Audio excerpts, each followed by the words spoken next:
দেখতে দেখতে মাকে বিদায় জানাবার সময় হয়ে গেল। আর এবার পুজোর একদিনে দুদিন করে পড়াতে নবমী যে অষ্টমী একসাথে পড়েছে, তো তাই জন্য আজ দশমী।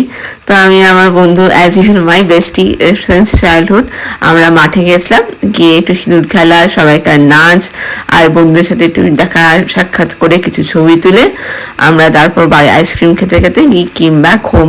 আর যেহেতু আজকে দশমী মানে একটু জম্পেশ খাওয়া দাওয়া, ঘরে মা বানিয়েছিল মাটন, তো মাটন দিয়ে গরম গরম ভাত খেয়ে একটু ভাত ঘুম দেওয়া যাক। বড়দের জানাই বিজয়ের প্রণাম, আর ছোটদের অনেক অনেক ভালোবাসা। সবাই সুস্থ থাকুক আর ভালো থাকুক।